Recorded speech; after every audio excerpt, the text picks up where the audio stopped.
not finished, always had a vision. I can feel it like Braille. Handle business and I handle bars, but I never took an L. Get it for yourself, drinking from the well. It's that holy water, come and get a sip. I don't lack, drive like a dealership. I don't pretend, I gotta win, I'm on 10, yeah. We been working just like surgeons. Hey, honestly, it's don't fear me. Y'all gonna need more security, can't harm us, got armor. Look both ways for you cross us. Shine, rain, there's nothing that can stop me. I know one thing, please approach with caution. I do not play, and I promise, don't want no problems. Look at what you started. I'm just getting started. I'm just getting started. Just getting started. Getting started. I'm just getting started. Yeah, I'm getting started. I'm just getting started. Getting started. Getting started. I'm just getting started. I'm just getting started. Hold up. Bring it back. Tell me what's the deal. Only do the real. Put up in the foreign. Yeah, my whoop appeal. Say they run the town till we run them out. Never seen a drought. I don't behave. I am a wave. Please get up out of my way. Pushing the gas. Stay in my lane. They copy the swag. We ain't the way.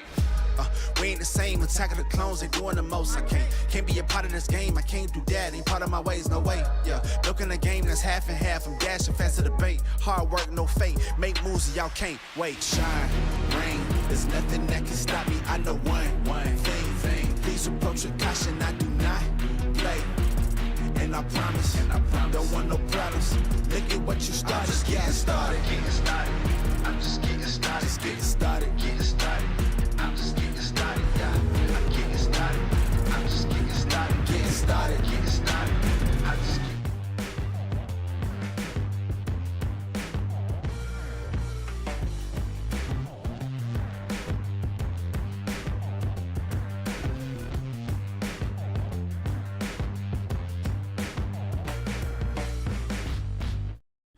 Welcome to WYCD Wicked, that stands for What You Can Do. How is everybody doing tonight? It's a Wednesday night. We're hanging out with the Wicked community. We got Mars Falcon, hello, Wicked Foxy Dragon, Rustbox. Oh, Wireless Mike, hello, and we got some suggestions waiting in the queue from Anticorporatist. Delighted to have y'all. I'll tell you what. Man, Still recovering from the Battle of Grosse Pointe, wherein I was, I'll just say it, I was assaulted. I was assaulted by multiple very short, very young human beings. This includes my adorable nephew, who's got... Look, don't let the fact that he's 4 get to you. He's got fists like hams.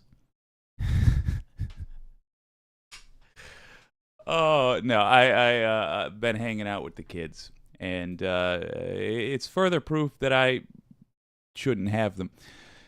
We have got the full gamut of GOP shenanigans, as well as what you can do about it. We're doing things a little bit differently for the time being, wherein we're not punctuating necessarily every segment with a plan of action, simply because for a lot of this, we're talking court stuff.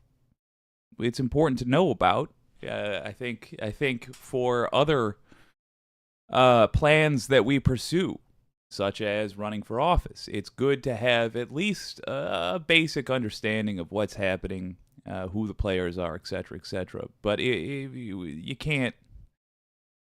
The court system is designed not to have interference from a group of people. So, to that end, a lot of what we're doing today with the What You Can Do, it's focused on the very last segment, which is about how to run for office.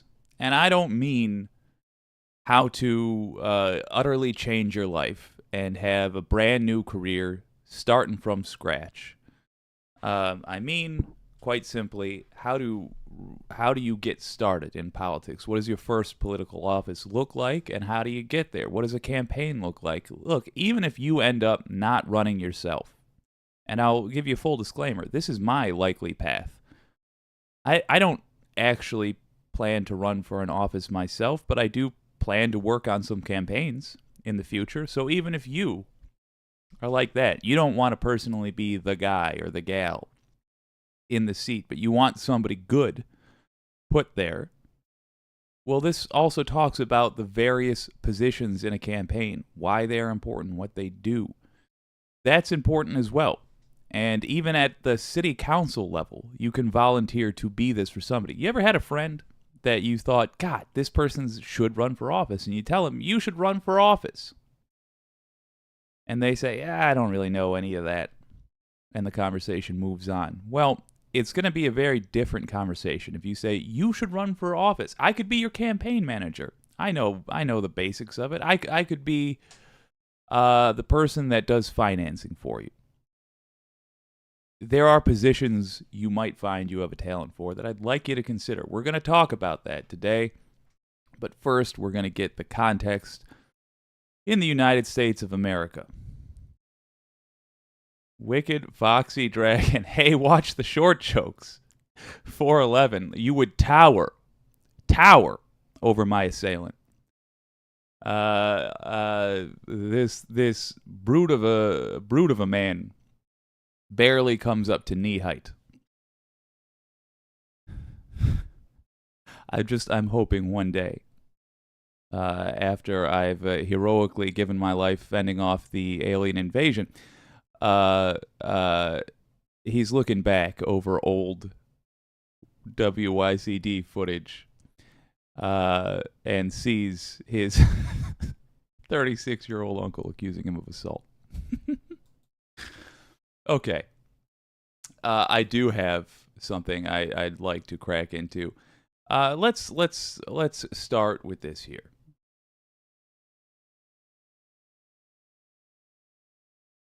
Am I 36? I honestly don't remember.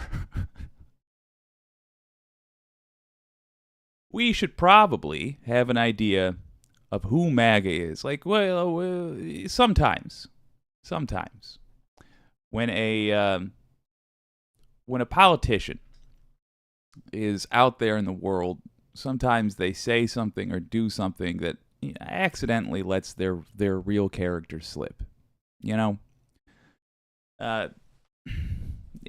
Whether it be Ron DeSantis and his awkward laugh, his just inability to relate to people, or say George H.W. Bush continuing to read to the school children.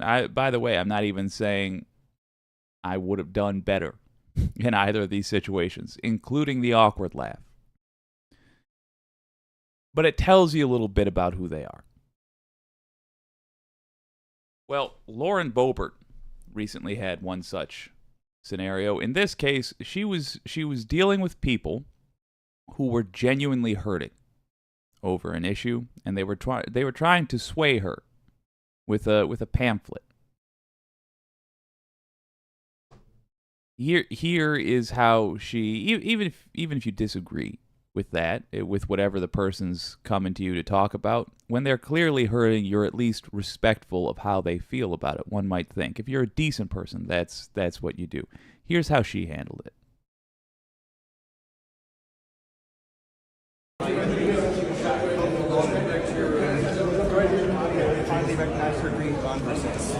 Thank you. Have a nice day.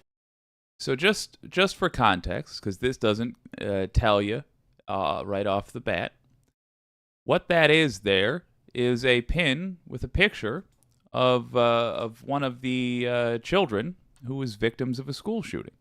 That's what she was handed. The little pamphlet's got a pin in it. Says that. The picture of a deceased child. And I think these folks are making the argument that Boebert's policy caused that. So what, in your head, do you think would be the respectful thing to do? The polite thing to do, one might say. I know, it's a lost idea, being polite. What might be the polite thing to do with such a pamphlet? Even if you disagree with the policy they suggest, maybe tuck it in your coat pocket. Maybe hold on to it till you get around the corner. Or do you make a show of how little you respect these people and the dead child they are there to advocate for? We hope you take action on gun violence prevention.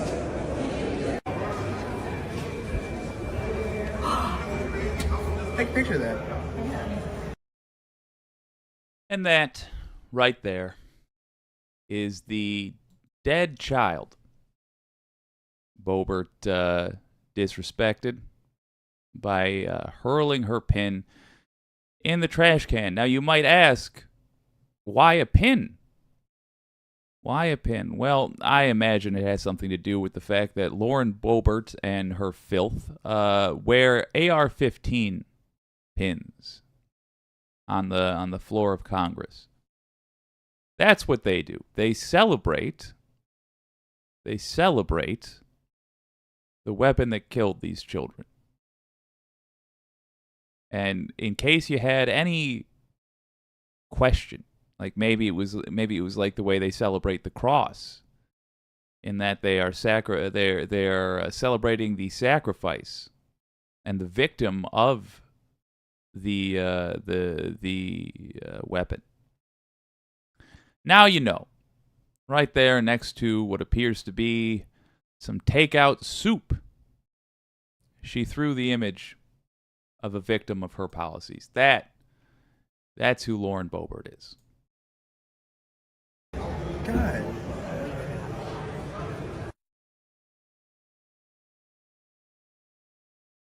Yep. That's who Lauren Boebert is.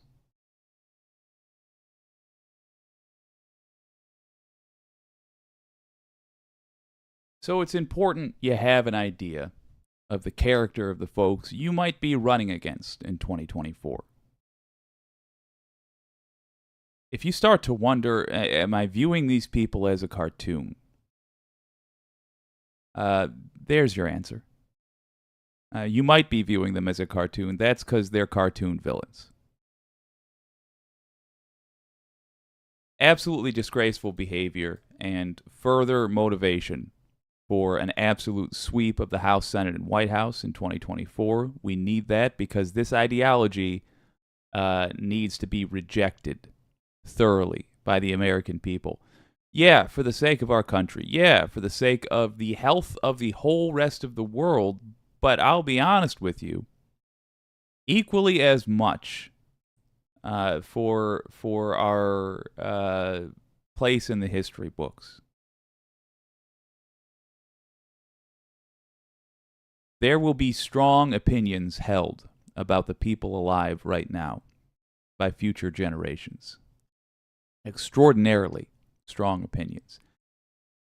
You have the ability over the next 18 months to decide whether those strong opinions will be positive or negative.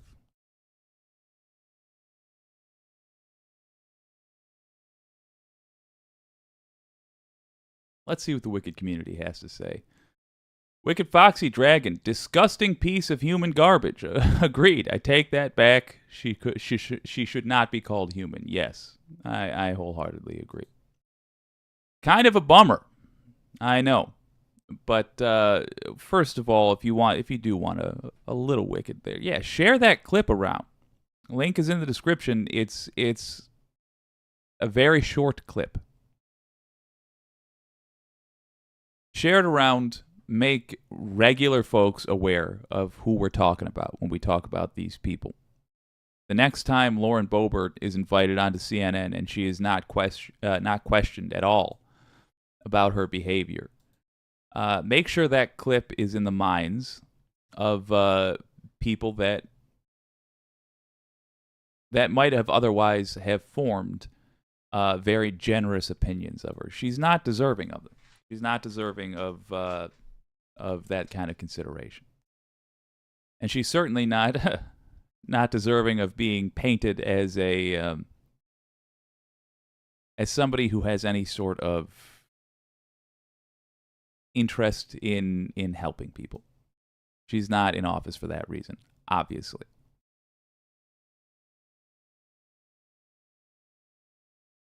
I'd like to talk for a second about what Republican policy looks like. I think we might have even talked about this very article before. If we have, then I want to go back to it. It's that important. We so frequently talk about, the regular, everyday folks who get harmed by Republican bigotry. You know, the trans folks, black folks, the poor white folks that Republicans get to harm themselves collectively. We talk about that a lot. We rarely talk about the effect it has on business. Republican policy is bad across the board, including if you want to make a buck.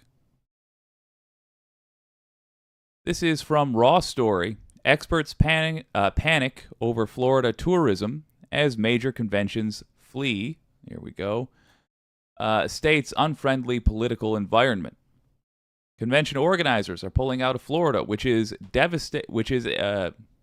a devastating knock on tourism and causing panic over the future of the industry. Experts warned in a report Friday. When asked for a reason why they were scrapping plans, one organizer simply wrote, "Governor DeSantis." Just, again, even if we talked about this before, I really want to stress that is because when we're talking about regular folks, which, yes, includes trans folks and includes black folks and includes, all sorts of stripes. These hurtful, dangerous laws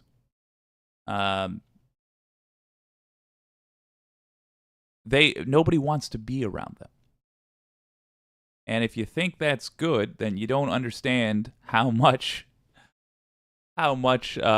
we depend on each other for commerce. More than half a dozen planned conventions in Broward County, which encompasses the Fort Lauderdale area, have been scrapped in recent months, according to a list drawn up by the county's tourism promotion group, Visit Lauderdale, and reported by the South Florida Sun-Sentinel. We lost this program due to political climate, Visit Lauderdale notes on a decision by the Supreme Council of America Incorporated, Jesus Ancient and Accepted Scottish Rite Masons, to cancel its meeting, planned for August next year. It also canceled 855 hotel rooms. Good God. Thousands of dollars are also being lost by restaurants and attractions, by visitors going elsewhere. We were so close on this one, read another note on the cancellation of the 2024 National Family and Community Engagement and Community Schools Conference. It also pulled out of more than 2,000 hotel rooms. If you're a Floridian, you should know that the guy you voted for just cost you even more money.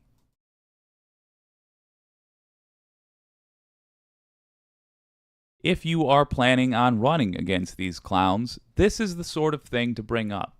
If you are talking to people who tend to vote for these clowns, this is the sort of thing to bring up.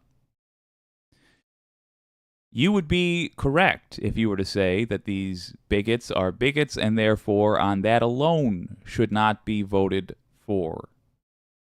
But I do think that in all this talk, we tend to forget why bigotry is bad. It's not just because it's cruel. Again, the cruelty enough would be alone to say we shouldn't be bigoted. It wouldn't matter if the act of being a bigot made you a little bit of money and wasn't an absolute drain on business, but it is deeper than that. It is, or rather, it is. There is more to it than that. It's also just irrational, and irrational behavior is just not conducive to business. People don't like handing their money to crazies. People don't like being around extremists. And people definitely don't like being around bigots, especially the targets of their bigotry. So, of course, Florida's losing money. This is on top of the needless fight DeSantis picked with Disney. This is on top of the brain drain from the colleges.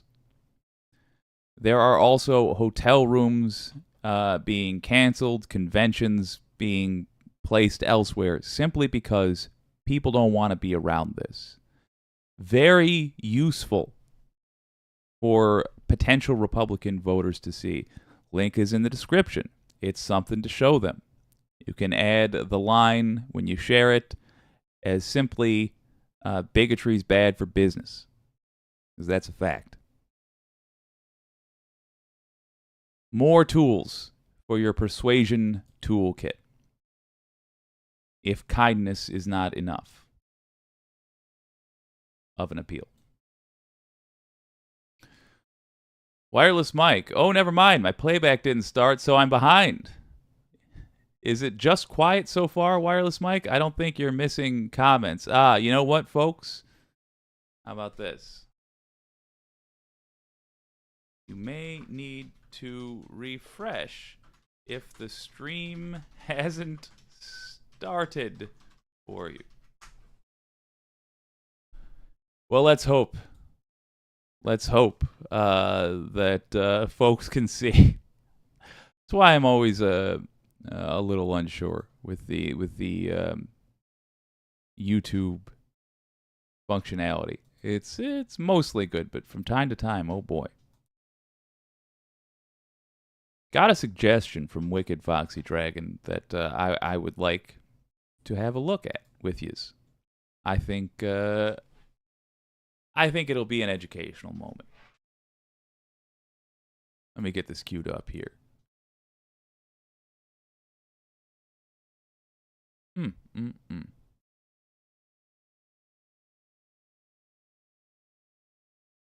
All right, folks. So, here we are. Let me take a whack at this. Got a suggestion from Wicked Foxy Dragon. Thank you, Foxy. It's talking about the brilliance, in Michael Popok's opinion, the brilliance of Jack Smith's recent moves regarding Donald Trump. I am interested in this. I have been impressed with Jack Smith so far, even though I have openly and vehemently questioned some of his tactics. I can't deny the results. And as Wicked Foxy Dragon has been sure to stress, the man has a good record so far, and he's earned a little bit of trust. Here is Michael Popok expressing his appreciation for Jack Smith's most recent move, which was sending a target letter to Donald Trump.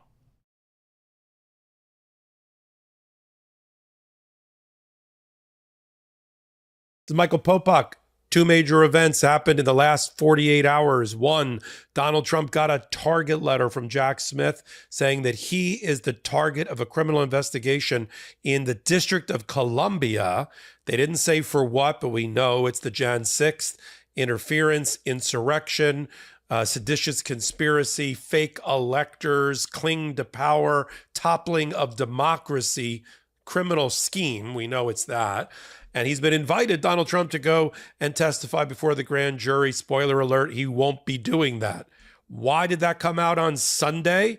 Although we just heard about it today, because the Department of Justice doesn't hold press conferences, doesn't send out press releases when they send somebody a target letter. But the target did. Donald Trump told the world in social media, but he waited till today because he had to get his mind around it, or his lawyers had to figure out strategy. And so he announced today how shameful it was, terrible day in America, blah, blah, blah. That was event number one. Event number two, hearing, and they're linked, in Fort Pierce in the Alto Lee Abrams Sr. Courthouse in Fort Pierce. Judge Cannon presiding. What was the topic? When will the trial be of the Mar-a-Lago indictment that came out of the West Palm Beach / Miami grand jury just a month or so ago? When's that going to be? Why are those two things linked? Let me tell you how they're linked, and then I'll tell you what happened in the courtroom, or what we believed happened, and when we can expect a ruling on the trial date, which everybody's on pins and needles about. Yeah, that includes me. So, and I believe he's about to go into the explanation. So I want to expose my ignorance first, and if I'm wrong, I want to be shown to be thoroughly wrong and why. I've heard a lot of praise about how, it's clever. It's clever because now the trial date will be pushed back more. Here it is this time. Before it was, and Jack Smith has requested a trial date even later or whatever. And it keeps being praised for getting the trial pushed back.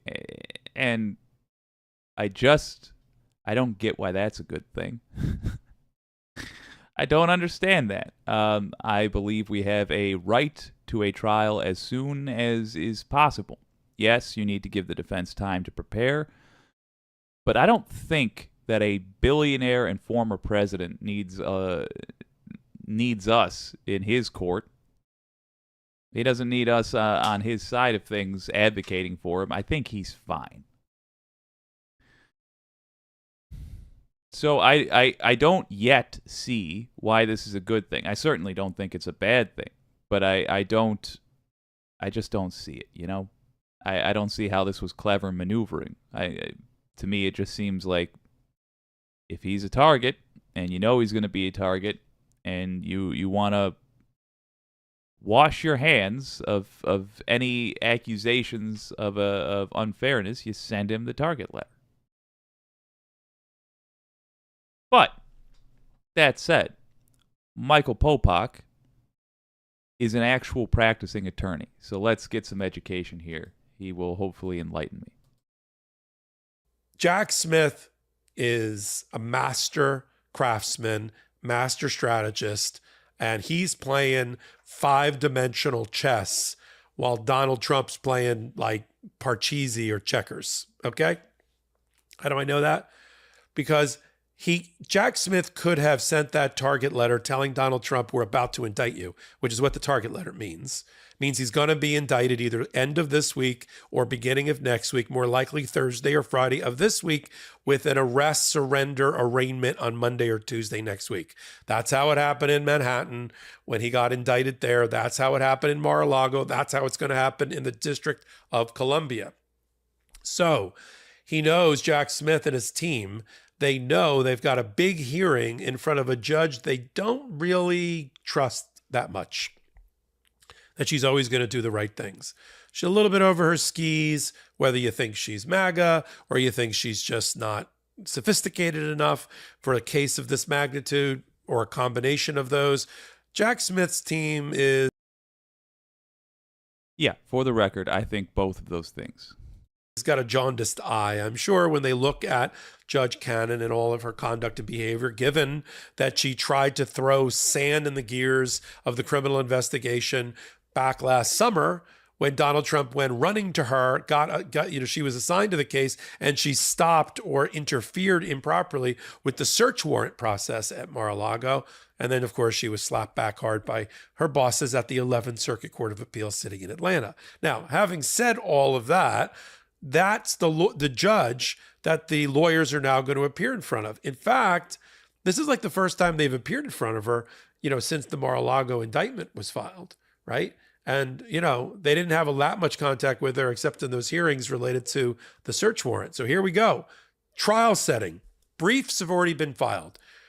The judge, how we got here is that the judge set a trial date, at least in wet cement, of August. Said 70 days, let's go, Speedy Trial Act. I got to set a trial date. That's my obligation as a federal judge. The Congress told me to do that in the Speedy Trial Act. It's the way that our Sixth Amendment right to a fair jury trial and due process is preserved. And I did it there. It's August. What does everybody say? And the government said, yeah, we like where your head's at, Judge. But in their filing, the Jack Smith's team and Jay Bratt, who's leading, said, how about December? Because we've got national security documents, top secret classified documents. That's going to take a month or so to get everybody their security clearances, and then using the documents. Why don't we just get another few months in there and move from July to December? Donald Trump took that, because if you give him a finger, he takes an entire republic. He took that to mean, oh, the government's fine with a delay. Why don't we have an indefinite delay? Well, how about never, Judge? I just looked at my calendar and never would be really good for me. Or some indefinite date that you don't even set. Okay, again, I just want to say this appears to be same old, same old.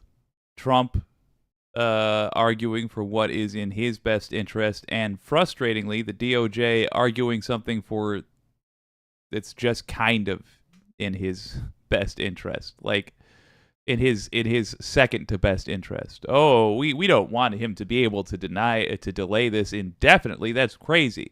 Let's just delay it a little bit beyond what the judge asked for. If the judge said it was fair, how is it any sweat for you? You let Trump ask and his team ask for an extension. That's just my thoughts. And I realize, yes, these are lawyers talking about lawyer things. Well, they're lawyers talking about lawyer things which are designed to govern the society I live in and you live in. So our opinions ain't nothing. And if the way this generally works is unfair, then I'm not terribly interested in the opinions of people that are well versed in how the system works, and are more importantly are well versed in how the system doesn't work. If their opinion is that, oh, and this is the way it ought to be, well, I just think you're wrong. We want a different system. You might be correct in that this is the way it is designed. I don't like the design. That's my argument.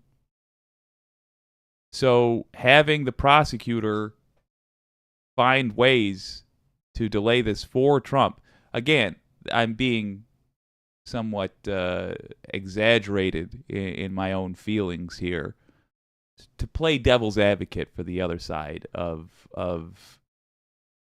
for the silent side of this talking to that we keep getting from lawyers and the like. I just don't see it, is my only point. I don't see how this is a clever strategy. Now, that said, what did we say at the beginning? Jack Smith, he really hadn't slipped so far.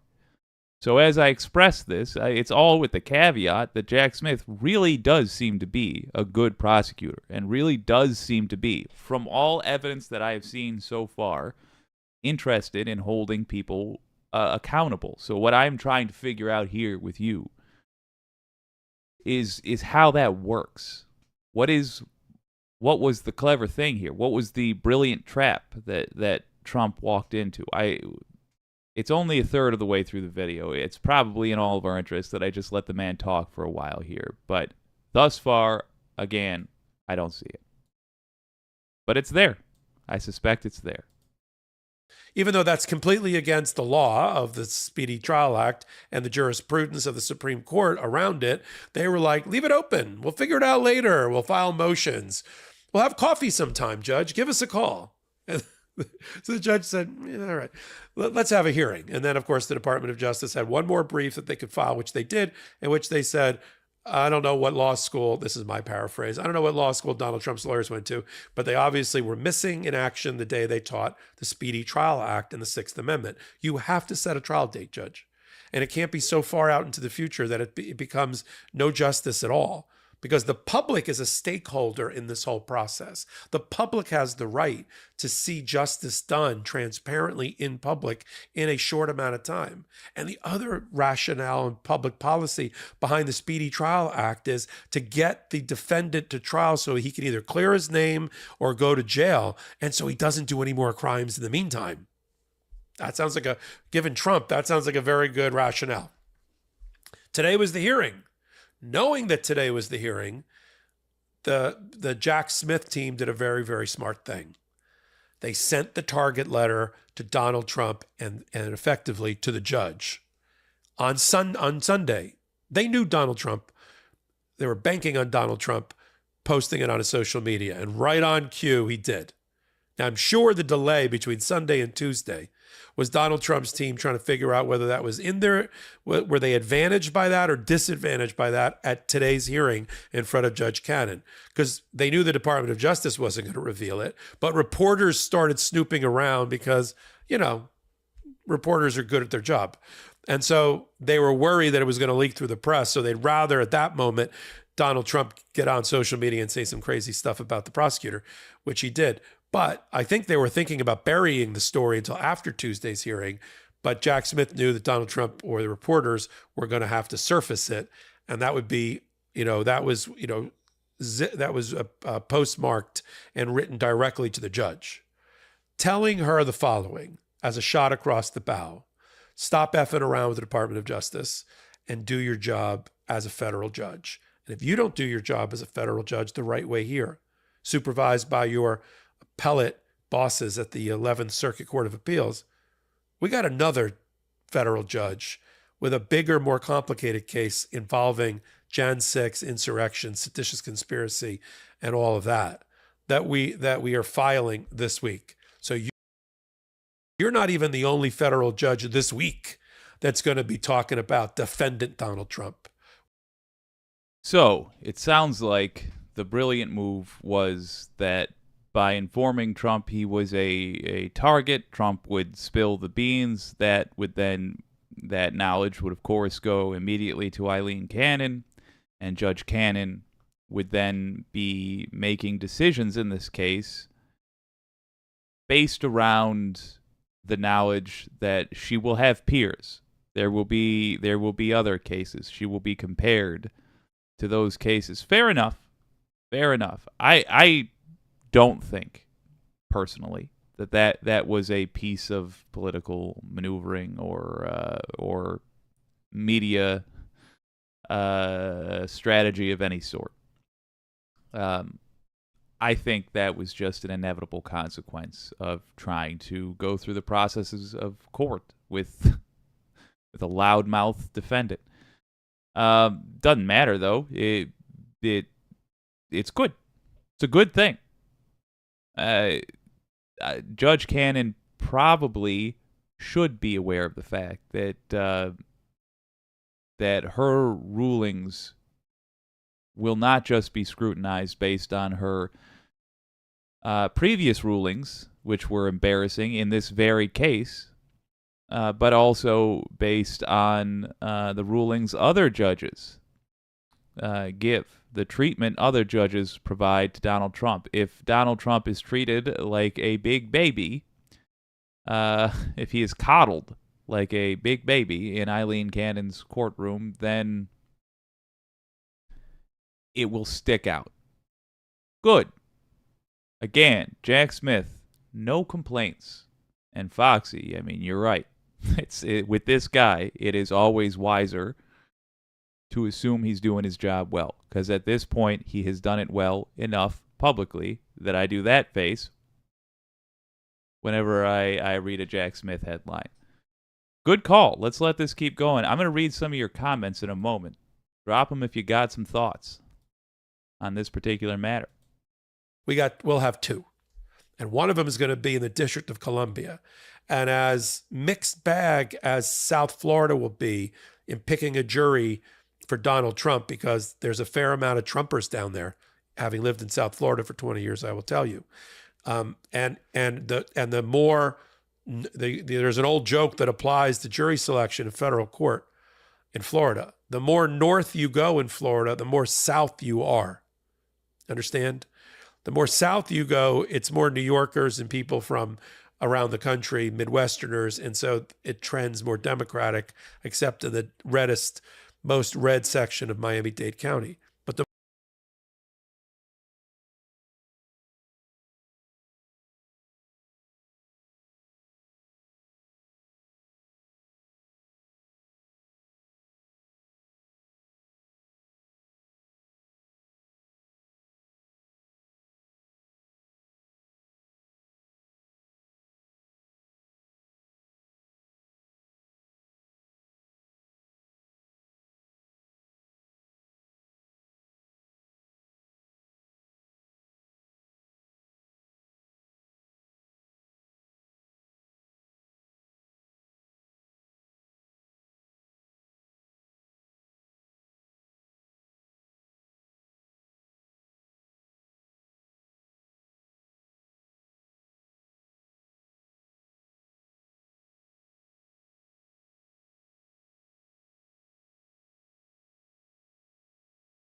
All of that.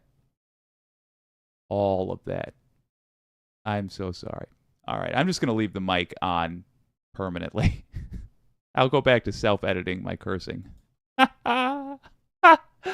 Okay. Yeah, Wicked Foxy Dragon issuing a warning without actually having to issue the warning to Cannon. Quite right. Mars Falcon, I'd give Trump an extension if that extension lengthened the cattle prod. I'm not saying, just saying. Oh my God. Again, I did that. Rex Trek, do I have thoughts? Oh, you don't know the half of it. Glad I'm on an antidepressant. Wise man. And then Mars Falcon. Oh, wait, earlier. Rex Trek, I swear I can't wait till we never have to see his face nor hear his goddamn voice again. Yes. Seriously, yes. I cannot wait for those days. I mean, I know it seems like, you know, Trump's great for ratings or whatever. I would take 1/5 of the ratings. I would take 1/10 of whatever meager numbers I'm able to scrape together in order to have an all no Trump stream for the rest of my life. Oh my God. Sounds like paradise. All right, let's let him play a little bit more here, because now Michael Popok's enjoying himself, and I love seeing this man happy. I'm just going to leave the mic on for the rest of the show. The more north you go in Florida, the more south you are. It's really South Georgia, which is Trump country. And so Fort Pierce, which is in the northern hinterlands of the Southern District of Florida, as far away from Miami emotionally, mentally, and logistically as possible. That's where that jury's coming from. So this is the Jack Smith saying to, and banking on Donald Trump doing what he did, which is revealing it before Tuesday, because that's part of that had to happen. That's part of the plan, right? We give him the target letter, we leave it to Donald Trump to tell the world, including Judge Cannon. Now Judge Cannon knows that, one, the whole weight of the world is not on her shoulders, right? Okay, she's not Atlas, with the earth on her back, the world on her back, okay? There's another federal judge who's got a bigger, harder case in a much more friendly Department of Justice jurisdiction, the District of Columbia, home court advantage, if you will, against Donald Trump the same week. And so that, they hope, I imagine, would put a steel rod, up her black robe and give her some gumption and some, some brass to handle that hearing appropriately and set that trial date, because the Department of Justice wants a hard trial date and not that far away. So the battle in court today that's been reported is over the judge agreeing with both parties that August wasn't going to work, her original date, and also agreeing with Trump and his lawyers, Keiss and Blanche, that December is a little too tight too, December 2023, which is the date suggested by the Department of Justice. But she also equally, if you can read body language and tea leaves, she also equally believed that the date proposed by Donald Trump, which when push came to shove and she put their feet to the fire, they stopped saying indefinitely postponed, because the Speedy Trial Act says that they have to set a date. And they started to say, well, at least after voting for the presidency in November of 2024. At least after voting. Jesus Christ. As if to say, like, well, we might need it extended another 20 years. Jesus Christ. They argued, but they didn't seem to get a receptive audience with Cannon. They argued that it would be almost impossible to pick a fair jury during, let's say, primary season. Primary, for those that follow Legal AF and the Midas Touch Network, you're really talking about January 2024 is when the primaries start, right? The trial that's going to already be with Donald Trump up in New York that he's agreed to is March of 2024 for those 34 count state court case Stormy Daniels based for business record fraud related to the hush money cover-up payments. That's in March. first primary Republican January. So they are already, and then there's another trial. There's a trial in October of the end of, at the beginning of the fall on the $250 million civil fraud case up in New York against Donald Trump and everybody but Ivanka, apparently. And hey, if you're a former Trump ally or even a current Trump ally and you're in court with the man, get your own lawyer.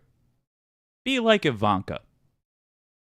Don't accept the lawyer he tries to give you because he's not paying for it, really. You're paying for it in the form of going to prison for the guy.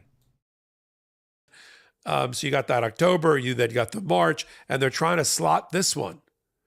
But the judge doesn't seem to be pushing it out from March 2024, like beyond November, when he loses the presidency or loses the election to Joe Biden or something like that. And she doesn't seem to be buying the argument that during that period between, January and November, which is the heart of primary season and the election cycle, that we can't pick a fair trial, a fair jury against Donald Trump in Florida. So if I was a betting man, knowing that March 2024 is the date of the New York criminal trial, and then he's got the E. Jean Carroll second trial. It's also going on up in New York. But let's just use the criminal trials first, putting aside Fani Willis likely indicting in the next 4 weeks in Georgia. Let's put that aside. This is the most lawyer-sounding lawyer I've ever heard. I love it, for the record. I'm saying that with great affection. Let's just talk federal trial calendar for Donald Trump, Trump on trial, right? So if that's March and the judge thinks December is too early, but November of 2024 is too late, then I think she's going to try to pick late spring 2024, early summer 2024. Great suggestion. So in the end there, that really did clarify things. I still maintain that I'm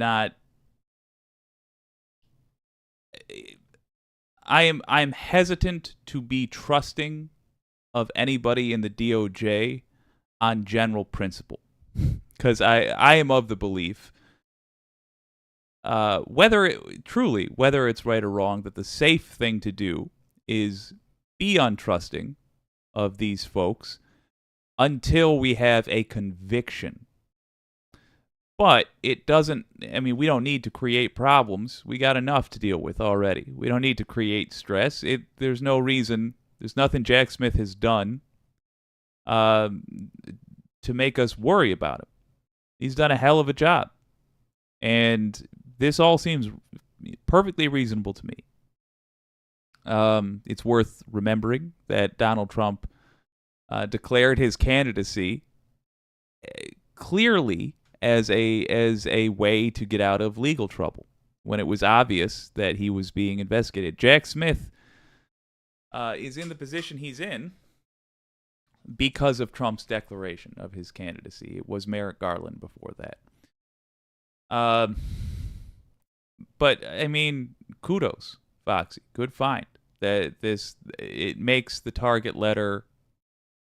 It gives a little more context to it, and it's fun to see the repercussions it has. Also worth noting, Eileen Cannon genuinely does need guiding through this whole process because she really isn't qualified for the job. That's not even a personal dig. She's young. She is young for the position she's in. I don't like ageism in any form, be it saying somebody shouldn't run for office because they're of a certain age, unless it's like they could keel over at any moment. But I think we should be I think we should encourage folks of any stripe to run for office, frankly. And I also don't like it when you say a young person can't have a job because they're young. But here's the thing. If you get young enough, there are certain experiences you simply will not have had time to have. Judge Eileen Cannon falls into that category. She what is she, 38? I forget her actual age. But she has not had cases like even remotely close to this before. Nobody has had a case like this before, but she hasn't had major cases before, much less dealing with a former president. So she will literally need guiding. I think that that first August order is an example of that. She was literally just following the book and applying she was following the book and not applying any of the specifics of the situation to it.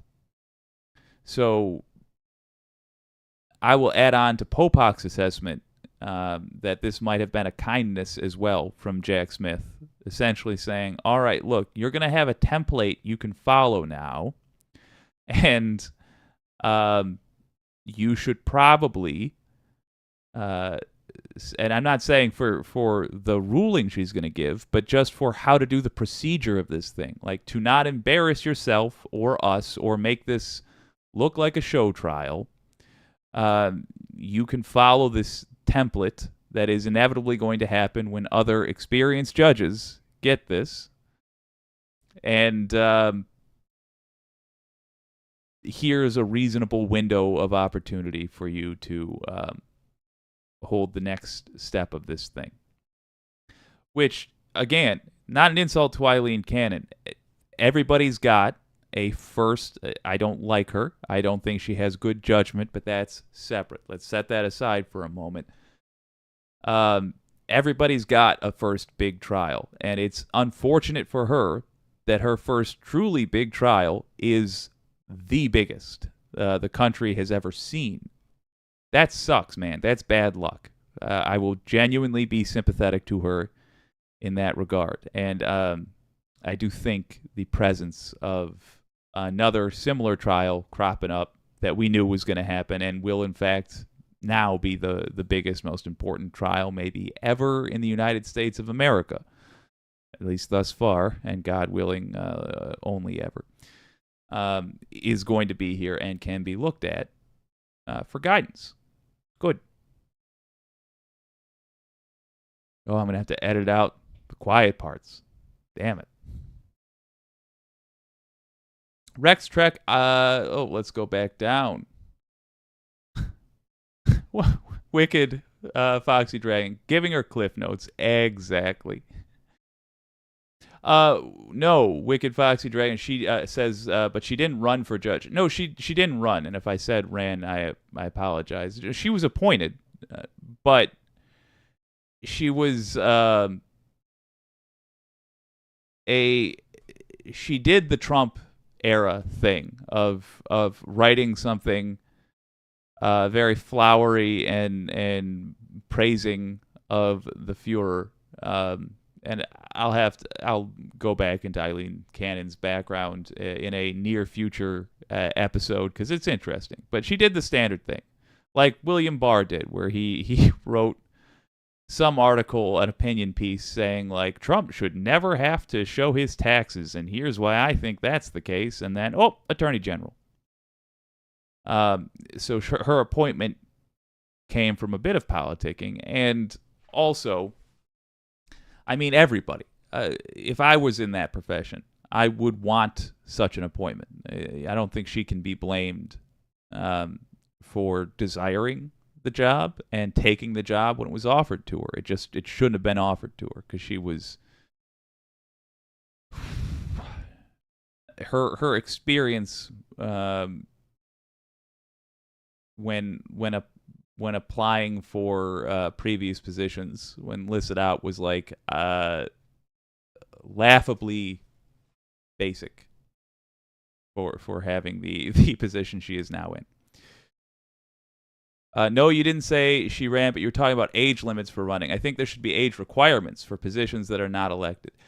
Yeah, and true. I blurred the lines there and I switched to talking about politicians. That's true. I just mean like I don't I think it is very easy for people to confuse age and experience, and it annoys me when that happens. And I think sometimes we accidentally blur a good point, or rather, we accidentally obscure a good point by doing that. It wasn't done here. It was just a tangent because I got a weird internet guy brain.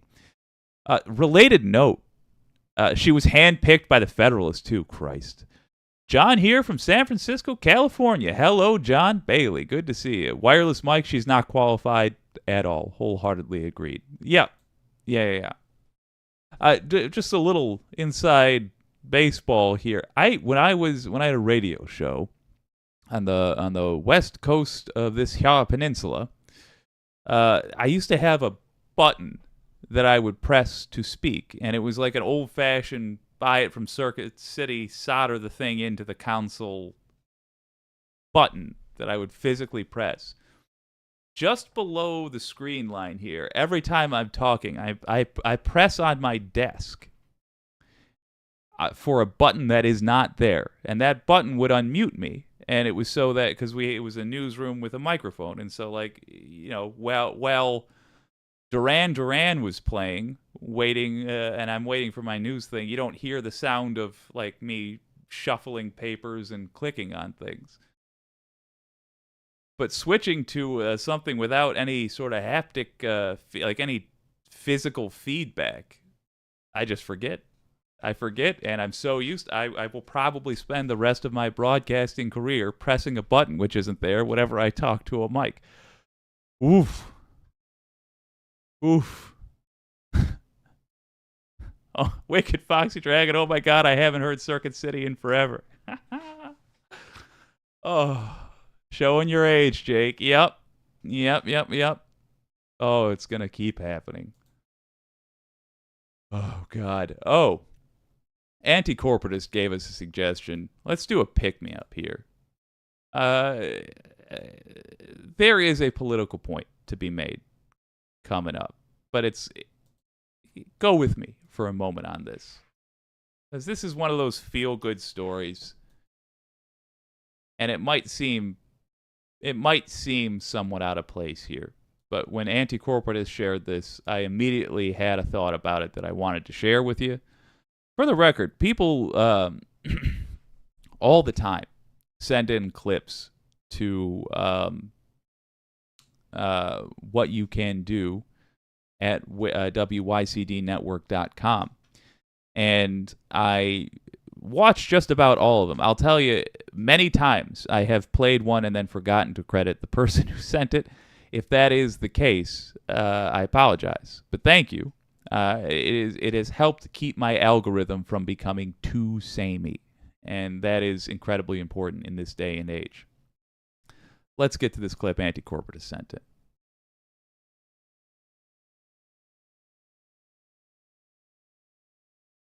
Well, I'm a proud uncle, but my favorite aunt is Anticorporatist. That was a stretch. Anticorporatist, long-time member of the Wicked community. I am delighted with this clip they sent in. I want to talk a little bit about the spirit of Texas, because a Texas boy needed some friends, and here he is, organizing to make it happen.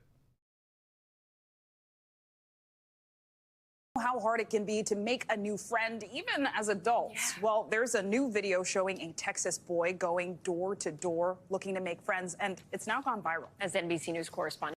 That's adorable. We're going to get to the proper important stuff. I just want to say, way harder to make friends as an adult than it is when you're in school.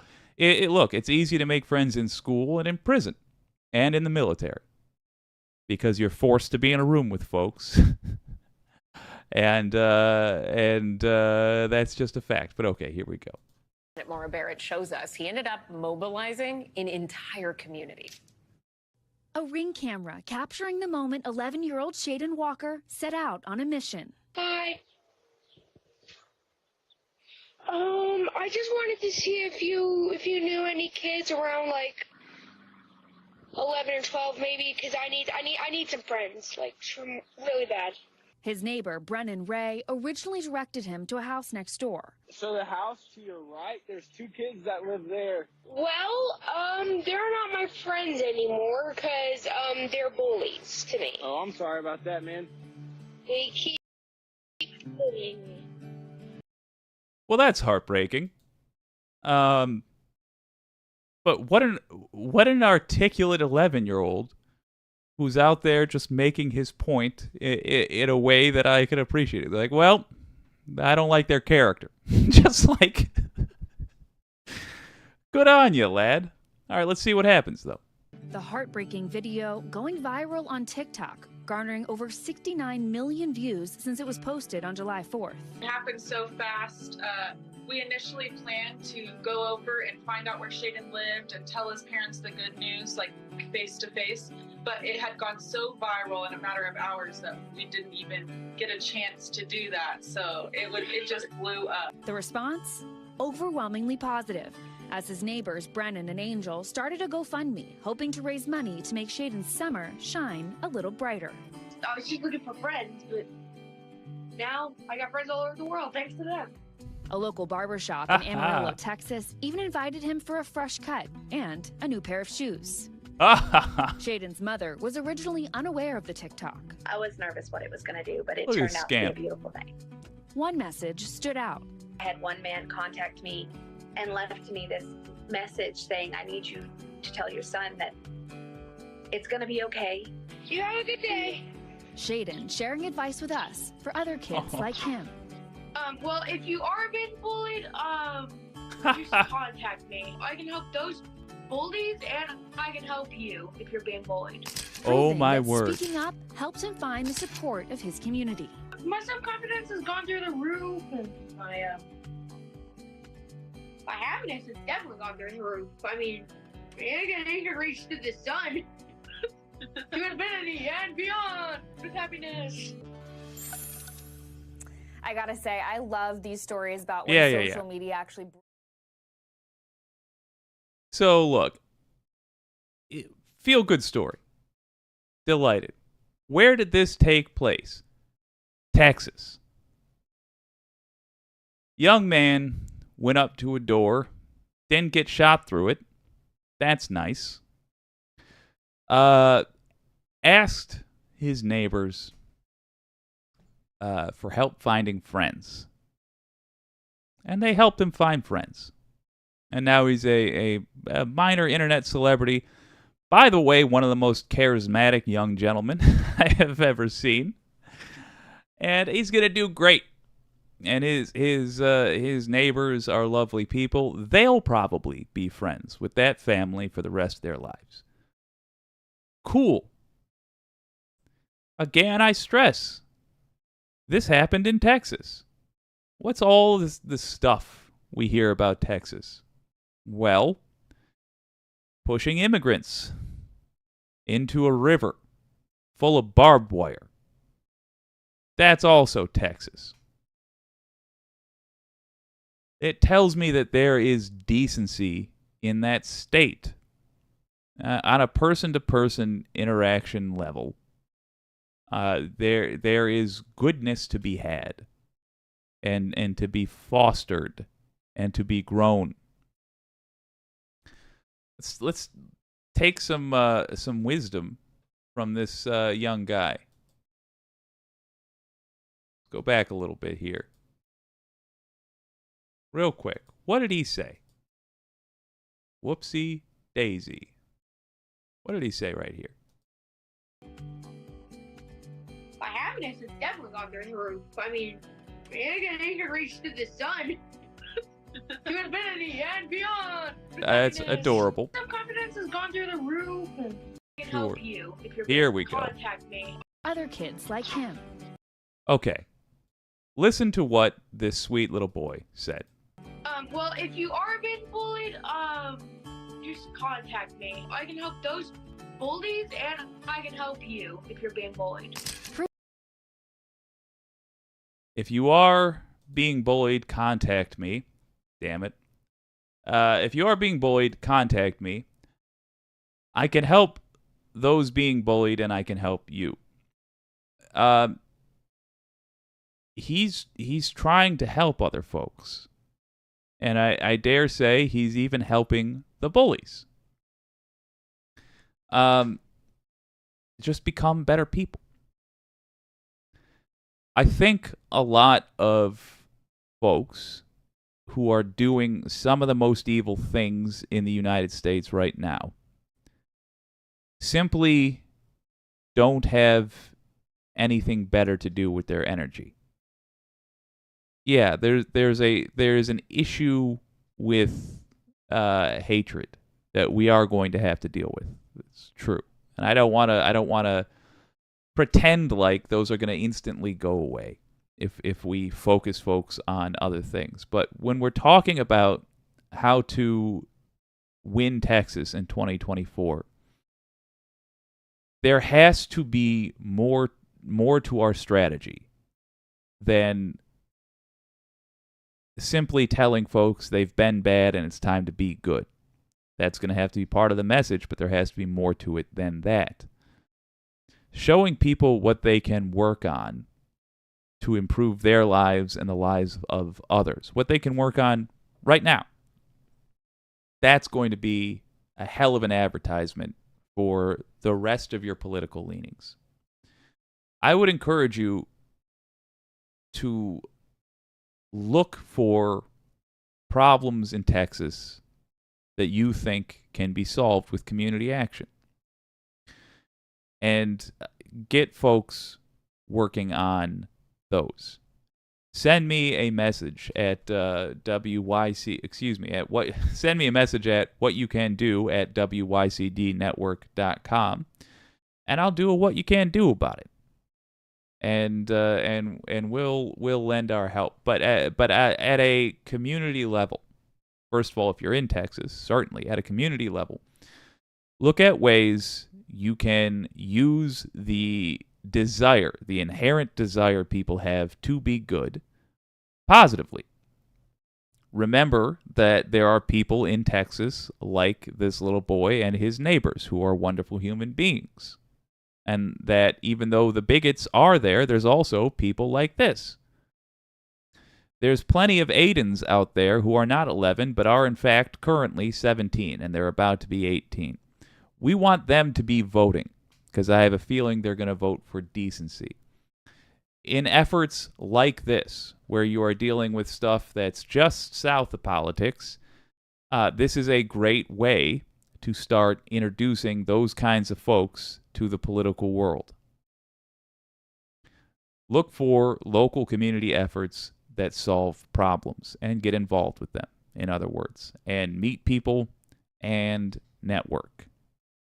And a lot of those problems that need to be solved by community efforts will go away if we are better run as a government. Let's see what the wicked community has to say.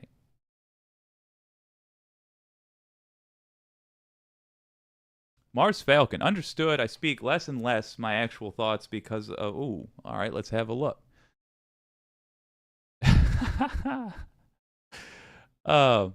John Bailey, I like watching Hazel. Interesting. If he claims the bullies were Mars Falcon, if he claims the bullies were socialists or immigrants, he may get a medal from Abbott. Wicked Foxy Dragon, yeah, but Jake, that is the difference between government and civilians. True, but ultimately government gets made up of civilians. And if we make a better crop of civilians altogether, we will have a better crop of government officials in a few years. This is more long-term work, it's true. Rex Trek, when I need to escape reality, I smoke some bud and watch an episode of Bewitched. That is a fantastic game plan. See, some humorous was there. Groove Dragon, set the example, be gentle with yourself and kind to others. Wholeheartedly agreed. Rex Trek, did you notice the neighbors were mixed race? Yes. Good on Texas for God's sake, not crushing that single light. Rex Trek, did you notice most likely rare Dems in Texas? Agreed. Mars Falcon, I guarantee local law enforcement noticed Rex Trek. Yeah. I got a lot to work on for sure. Oh, boy. I saw an article recently in Jacobin, and I wanted to share with you guys. Let me make sure I do have the right one up. Oh, I don't. Good. Saw an article in Jacobin. Wanted to share with y'all. I think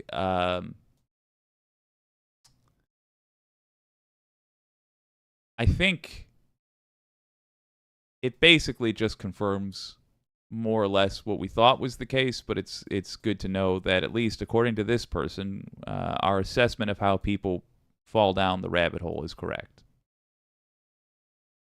This article in Jacobin describes how one person, admittedly, this is literally anecdotal. It's an anecdote from a person who had fallen down the far right rabbit hole.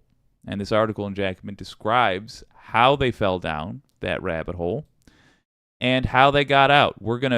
I've linked it in the description, but we're going to look at it for a moment because even if you got nothing but anger left in your heart from the actions these people have taken, which, by the way, fair, you should know how they think.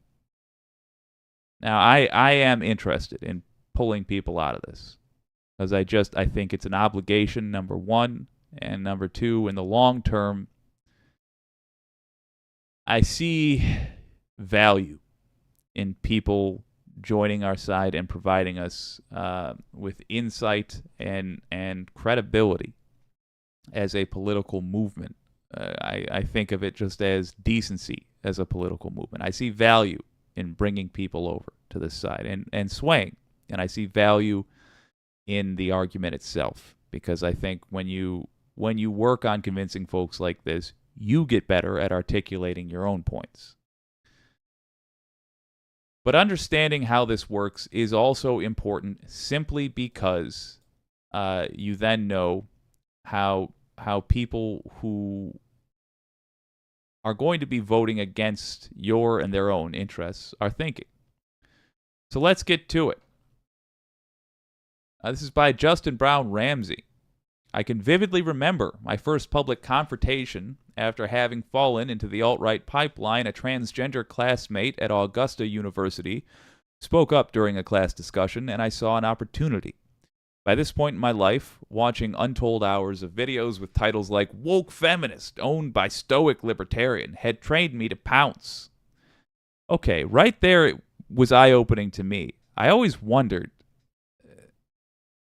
why do they feel the urge to pop in? Well, apparently these videos convince them to do that. Once called on, I launched into a tirade, repeatedly denouncing wokeness and attacks on Western civilization. What's hardest for me to recall now, though, is the cruelty I gleefully expressed towards my classmate. Funny use of the word gleefully. I have used that word myself. It is the impression that I get when I see these people doing this stuff. They feel glee at the hurt they are causing. Here it is, in somebody's own words, discussing that very issue. More than once, I made a point to purposely refer to this peer as a woman, despite the fact that he had clearly stated his identity as a man, and had surely suffered immensely along his life path toward that decision. Despite what she says, she's not a man, I told the class. When I finished, my classmate responded succinctly, "It's he, and you're an asshole." But in my mind, I'd done it.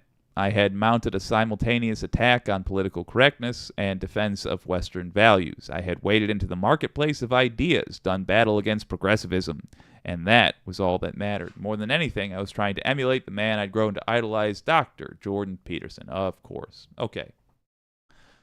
So this person goes on to describe how they fell down there. I'll sum it up for you. Their parents got divorced. They were from a deeply Christian and military background, and Jordan Peterson was a father figure.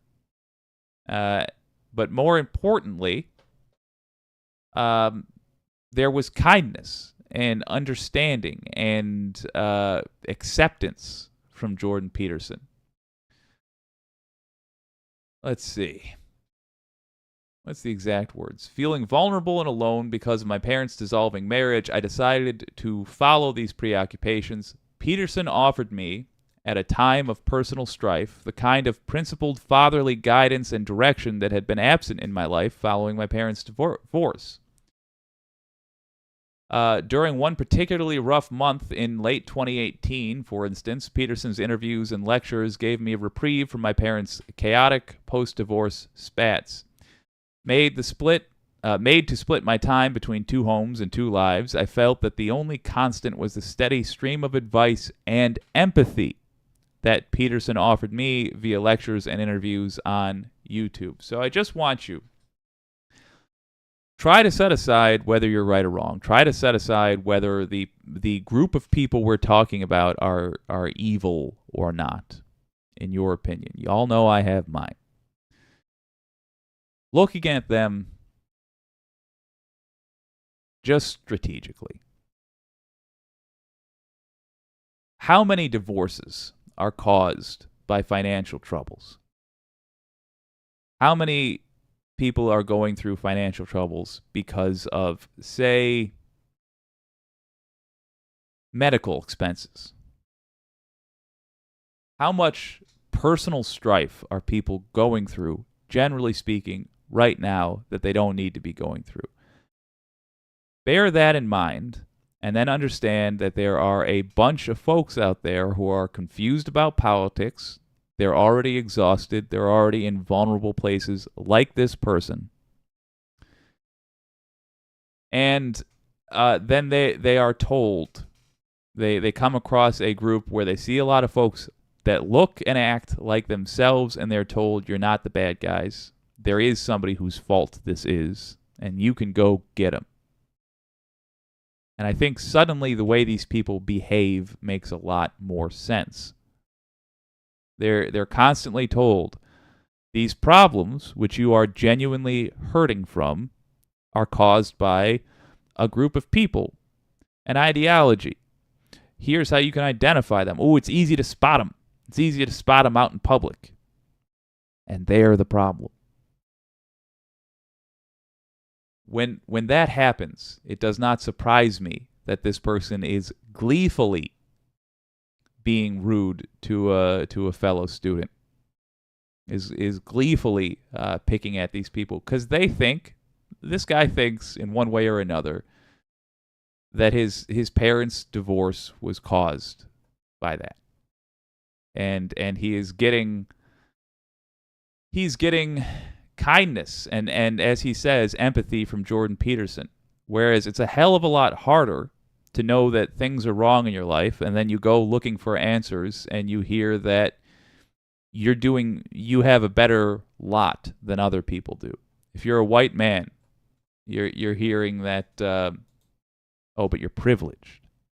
Oh, but it's better for you than it is for other people. You know what? That's true. Doesn't mean it's good for you, though. And that is a hell of a thing to understand. So how does he get out of it? Well, it's not going to surprise you either. Flash forward to the spring of 2019, so it's a year later, or close to, the end of my third year at Augusta. I'd remained on a steady diet of Peterson's content, yada, yada, yada. He says he was, just on the precipice of joining something like the Proud Boys, or at least being, as he says, a strong sympathizer.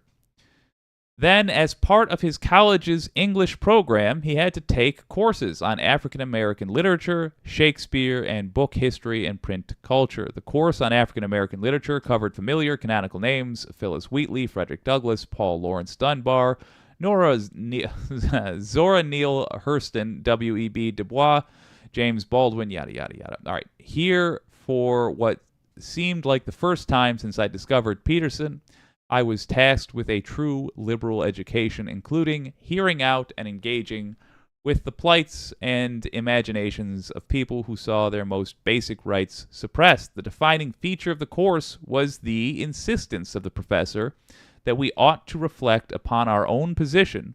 Let me move this over here. Relative to the texts and their authors. I found this exercise to be deeply uncomfortable. Practicing self-reflection in the presence of a black professor and a social justice-oriented group of peers was not something I did often. It was Frederick Douglass's narrative of the life of Frederick Douglass, an American slave, that helped me to embrace the discomfort necessary for change, mainly by way of tackling the text with my peers in class. All right, before we move on, remember right there, the discomfort necessary for change. That's, I think, important for everybody to understand.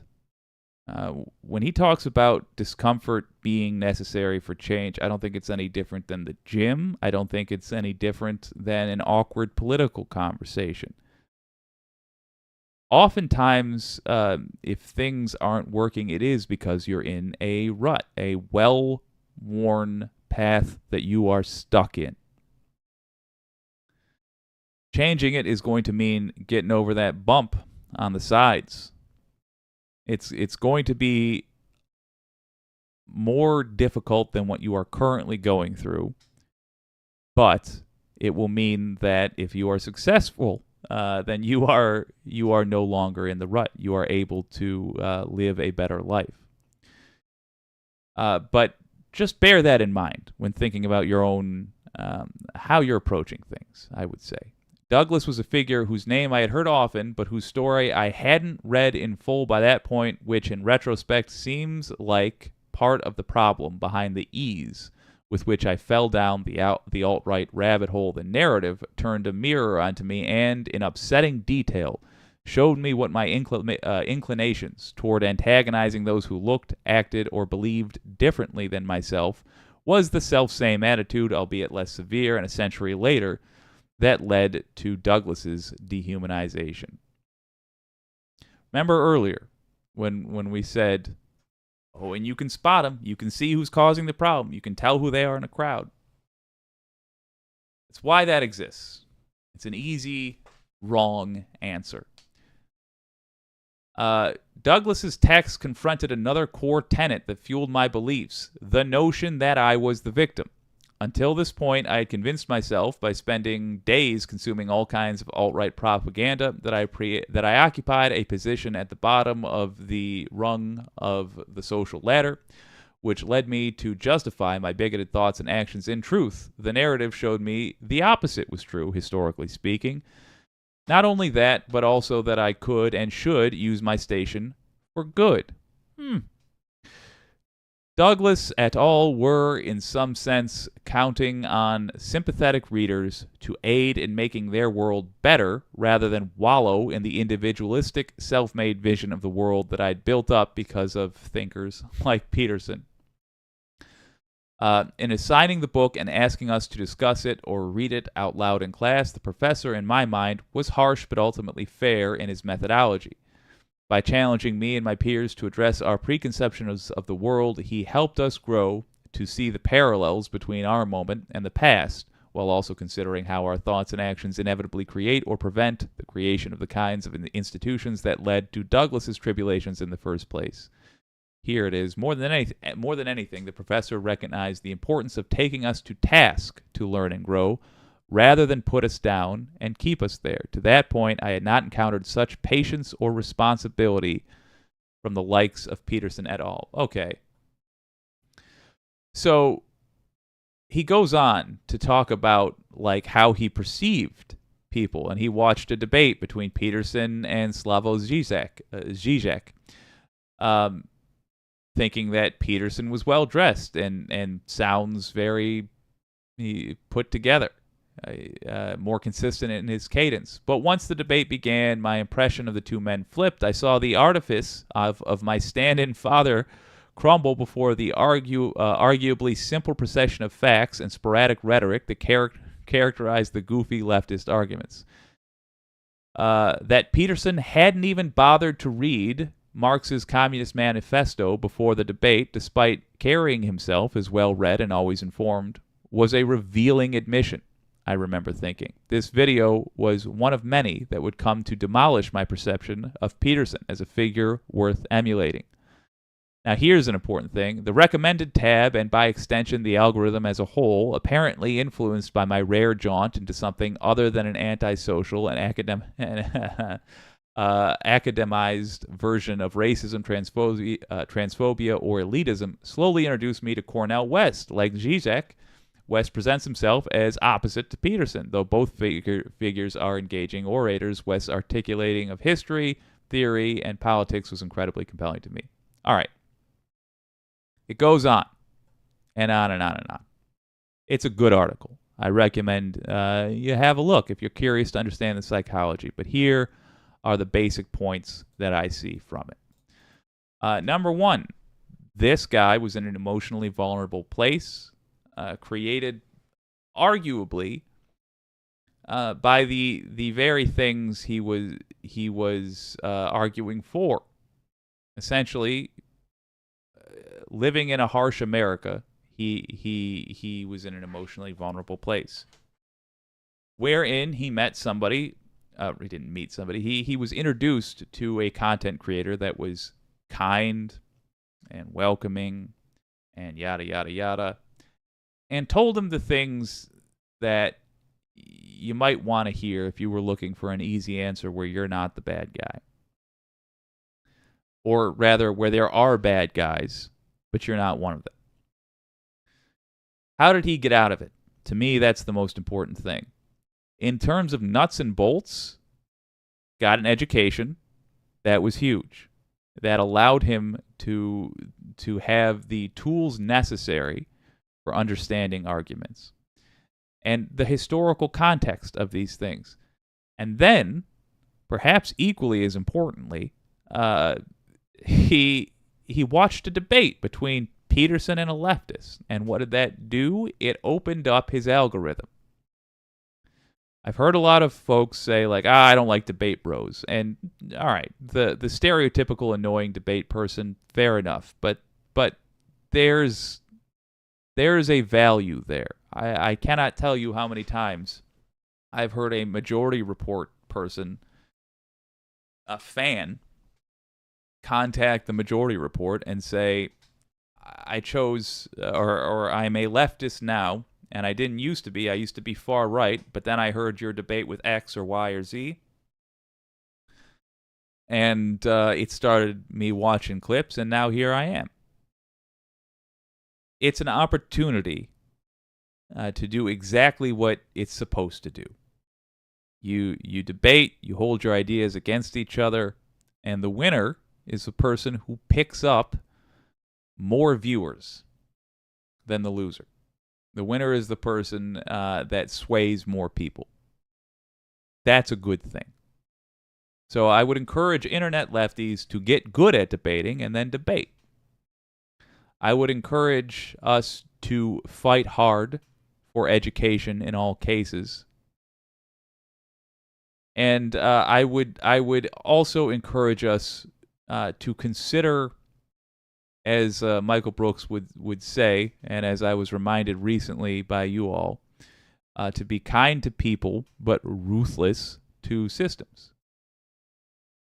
I think we can absolutely be some hardcore mother effers, and I think we should be. And I think the left-leaning folks of the United States, and frankly, the world, the whole world, should grow some fangs and learn to bite. But understand that we're not biting at the soldiers here. We're not going for the ground level people. We'll tear to bits their ideology, and we'll be honest about our feelings about it. But take the opportunity whenever you can to remind people that the thing we are angry at, largely, are the politicians who are knowingly lying, and the con artists online who are knowingly lying, who structure arguments in such a way that they avoid the things that they don't want to talk about and misrepresent information. If there's anything you don't want to talk about, that should be the thing we talk about if you're in politics. And if you understand how harmful an argument is against the things you say you believe, or rather the things you're asking other people to believe, and you don't address it, that tells me you want people to believe something that isn't true. An interesting article.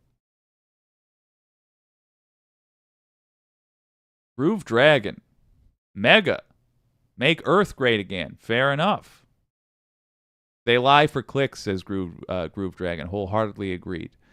Rex Trek. I hope I live long enough to see the revolution. Baby, it's just about here.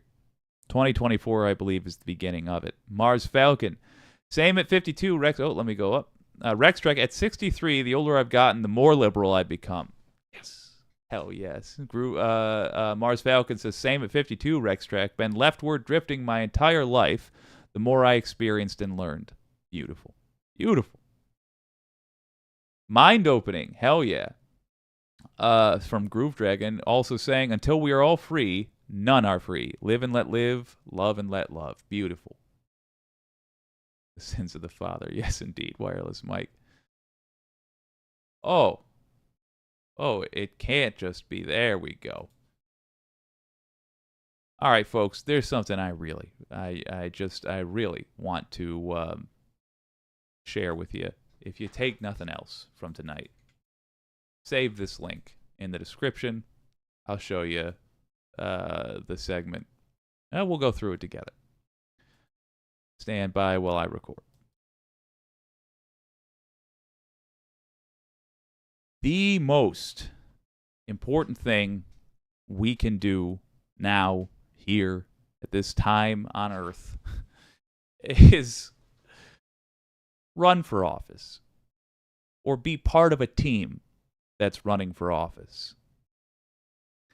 Were I you, I would consider strongly running for local office. Given that I live in this country, that's what I'm doing. But I don't personally want to be a politician.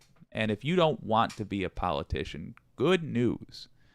There's other things you can do regarding that.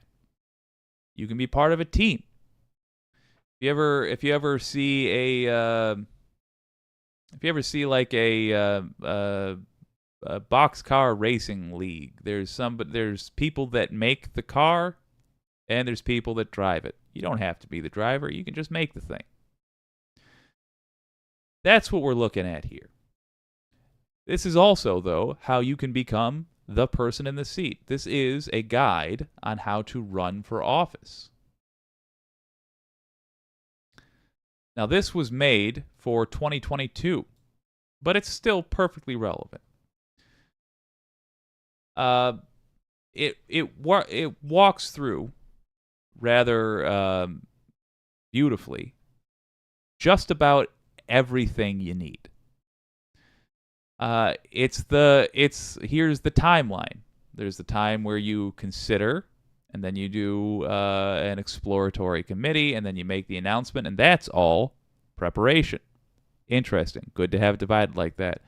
Then there's the actual campaign and election day. That's the execution. You've noticed, they say, that we've broken the timeline into two distinct phases, preparation and execution. We can't stress enough how important the preparation phase is for a campaign. You will save yourself a lot of time and money if you invest in this phase before announcing your candidacy. Almost half of the steps we'll discuss occur before the execution phase. Considering a run for office, the very first question you need to answer is, am I ready to run? Running for political office is a major commitment, and you'll want to think it through first.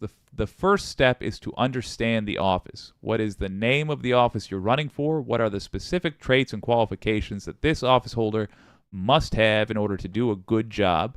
Why are you qualified? Write down at least 3 specific reasons why you are.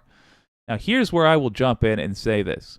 If you're looking to run for office, and you look at an office, a political office that is opening up near you, and you simply aren't qualified for it. in your own estimation. You try to write down 3 things that make you qualified for it. 3 specific reasons why you would be good at the job. And you can't do it. You're like, I don't have any of the experiences that I think you ought to have if you run for this. I don't have confidence in my own candidacy. I don't know how I can ask people to have confidence in me. Then look for a different office. Doesn't mean don't run at all. It just means, okay, fine. Look for a smaller office. Look for an equally big but focuses on something else office. The U.S. government is designed to be run by the people that live there. It's designed for average folks to start with small government jobs if they're interested in politics and work their way up. Do consider that. The second step is to evaluate your core network. Have you discussed a potential campaign with your spouse or your partner? How about your closest friends? These will be your earliest supporters, so it's important to know if they're on board. What about your career? Will the campaign conflict with your employment or in any way conflict with other responsibilities? Fun fact, some of you folks have retired recently. You got the time. You got the passion. You got a whole career worth of experiences to draw from. I don't know. I might consider it. The second step, but if you're enjoying yourself, you've also earned that. The second step is to evaluate. Yeah, sure. Next, you'll want to understand the time commitment required for the office. Now, this is interesting. Will it require a leave of absence from your job? Will it be manageable with your current work-life balance, or will that require some adjustment? So it goes on and on and on. Good to know, but if you want the packet for it, well, look, they've got a link right there you can use, walks you through all that. But let me just say, there's plenty of positions, like city council positions, where they really only need you for a couple of hours a month. It's really more of a hobby. And they don't pay you like it's a massive job. They pay you a stipend, a little thing. Here's $1,200 for the hours you put in over the course of the last year. Thank you for your service. And by the way, the real reward is you got to choose how your city is run. There are plenty of jobs that you don't, political office that you don't have to give up your career for. But let me jump down. This is all, I just want to give you a sense of what this guide is. Again, the guide is linked in the description. It's the very last link in the show description. Go have a look at that. But I want, oopsie daisy, I want to show you one other part. Because this is all focused on, so far, the candidate. Look at these, though. What are the roles in a political campaign? Candidate, campaign manager, fundraising director, communications director, networking director, events director. Depending on the size and scope of your campaign, you might fill several or all of these roles on a daily basis. If you're running for city council, probably yes, you will fill all of those roles every day. That's fine. That's perfectly normal. But what about mayor of the city? What about county commissioner? Things like that. You might want there to be a different mayor or a different county commissioner or a different whatever, but you don't want to be it. You did those earlier steps and you thought, I got a lot of passion. I can get a lot of good things done. It ain't me, though. It ain't me in that seat. Well, go to the person in your group that you think should have that seat. Or go to a person that you've heard of who you think has good character and be the kingmaker and say, listen here. I want you to be mayor. I'm offering to be your campaign manager. I'm offering to be your fundraising director. I have this guide right here. It's a game plan for running for office. We can follow it if you want and make you the mayor. Learn how to get good at these things. So how do you, like these other jobs which are all necessary for getting people elected. Learn how to get good at those. And by the way, it's not terribly hidden how you can get good at those things. You just talk to other people that have done it. You can call up your local Democratic or even GOP parties and say, can I talk to somebody who's a good campaign manager? I want to learn the ropes. Depending on the size and scope of your campaign, sure. How do you build out a support network to help contribute to all of these campaign roles? Here are a few suggestions. Now, think of this both for as you want to be a candidate and as you want to introduce yourself to candidates or introduce your friends and family to the idea of being a candidate. You could play this from either end. Friends and family are always a great place to start. Put together a steering committee of friends, family, and supporters who can provide advice and network on your behalf. A finance committee is also a great asset. Obviously, having someone who has experience with raising and or managing money involved or running this committee is a bonus.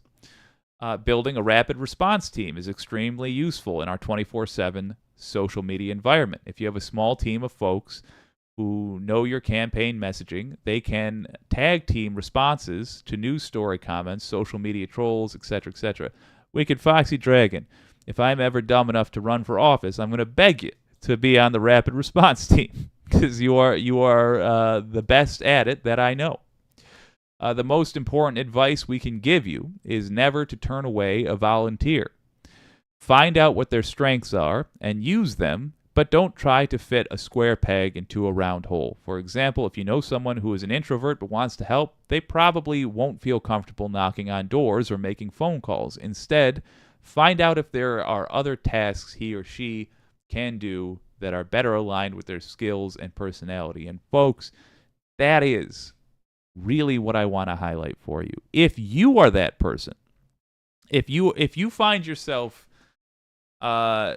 behaving in public with Ron DeSantis mannerisms, and you have that, you're as uncharming as Ron DeSantis, but you're not a villain. You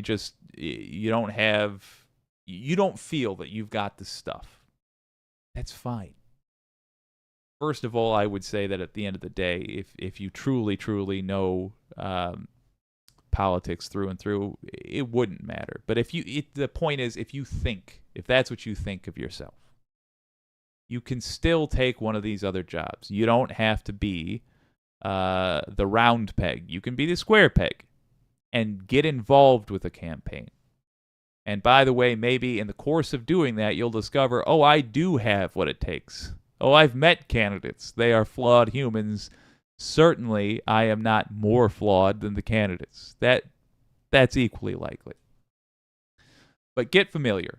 Get comfortable in these waters. It goes on. Talking about budgeting. Let's just look at some real quick stuff to budget for. Operations, salaries, if you are actually paying people. All right, fine. Let's go back up. How much do you need to budget for office? Okay, so what should you? All right. If this is your first run, you might have first-time expenses you wouldn't necessarily need in subsequent elections, like your website or yard signs, etc. Let me just jump in here. At the local level, most candidates that I've met spent next to nothing. Like, they literally just set up a website. Sometimes they just set up a Facebook page. It was as simple as that. I would argue you should set up a website. If you don't know how to do that, you can pay somebody like $500 to get it done. Or hell, you probably have somebody in your family that can get it done for damn close to free. The point is, they're talking about for major office with this stuff. We're going to look through it real quick, but you should just know that context. Okay. So if you're running for a big office, people are going to need salaries. You're going to have to pay money for voter files and databases. The reason you do this is so that you don't waste your time campaigning in a bright red area if you're a bright blue candidate. Website, gas, office space, included internet, rent, heating, etc. Fees like bank and payment processing, and office supplies. Then you've got to consider in your campaign budget voter contact. direct mail, radio ads, radio production, digital advertising, live and automated calls, palm cards, business cards, yard signs. Okay, let me tell you, the ones that I would recommend you spend your money on are radio ads, digital advertising, and not newspapers as much, but local TV spots. Interesting. I don't see them here. Maybe, yeah, I don't see local TV spots. I would recommend you do that. Cost you a couple of $100. If you're talking genuinely local television, if you're at the level where somebody's on not even then. If you're running for county anything, county level anything, I would try to get an ad out there. Fundraising also costs money, ironically. Fundraising events, printing, postage, letterhead, envelopes, and donation cards. You can download a campaign budget template by clicking on the image below. All right, so on and on it goes. This is a great guide. I would highly, highly recommend if you have any interest in running for office, or more importantly, if your interest is just, if you have any interest at all in affecting your local politics, in becoming a political player in your area, in whatever form that takes, read through this. It's a great guide for doing exactly that. And send this to whoever you think should have a look. I have met people who, in that little slice of the world, were kingmakers. Some of them held office themselves. Some of them were just well-known people behind the scenes. You would be surprised how easy it is to become a powerful and influential person by just trying. Just taking an interest and putting in some honest effort. If you're watching this program right now, you're getting the kind of education necessary to make you speak with authority on these things. At the very least, to get a general sense of how all this stuff works. It's going to give you a massive leg up, no matter what way you want to approach this from. I would strongly encourage you to use that and to be one of the people who shapes your community starting in 2024. You're sick of people like Lauren Boebert, who throws a picture of a dead girl in the trash. You're sick of people like that occupying the seats of power in the U.S. Get rid of them. Toss them out the way that we were always supposed to, which is by beating them at the ballot box. You can do it. Your old pal Jake believes in you.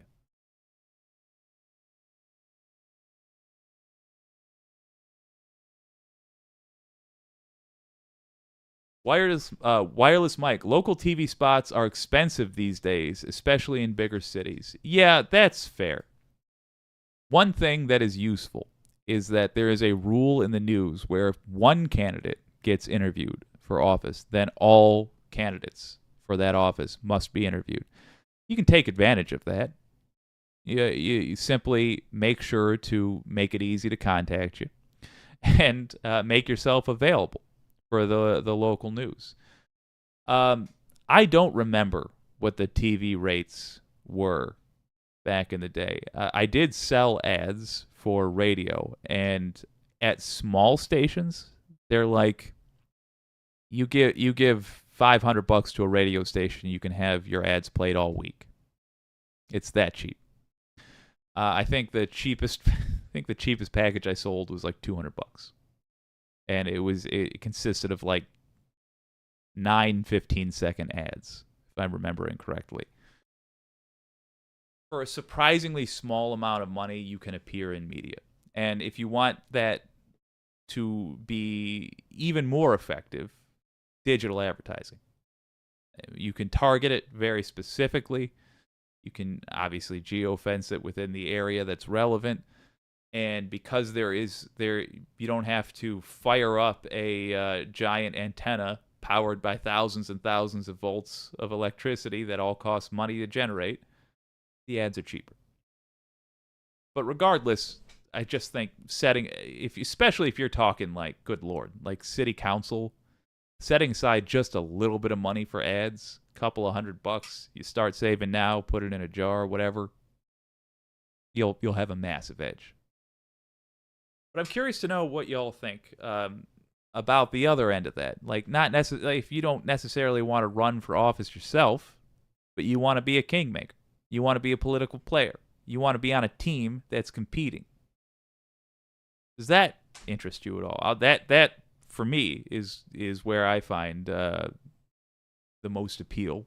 If I'm being selfish about it, and I'm gonna try to weasel my way into I don't know, Rashida Tlaib's campaign, because I think I have no less value than the goons who do this for the Republicans. So I'll be a goon for the Democrats, sure. They still have radio, the Anticorporatist. Well, they did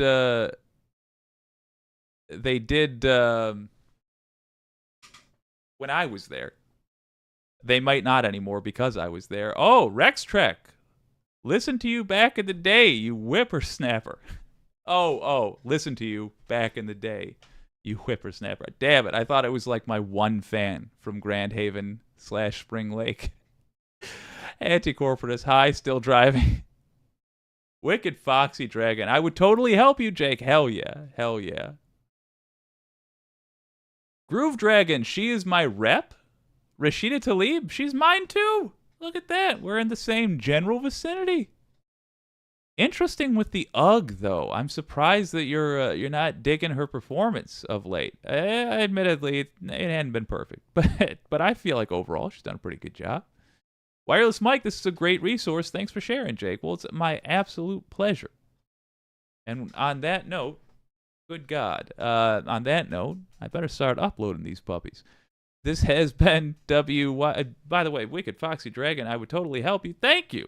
Thank you. And by the way, that goes both ways. If any of you guys run for office, you better believe you've got free advertisement right here. And you can have terribly edited but well-meaning campaign videos as well. I'll just crank them out. This has been WYCD Wicked. That stands for What You Can Do. My name's Jake. I'll see you tomorrow at 9 o'clock. Easter. I don't know what it is in barbarian time.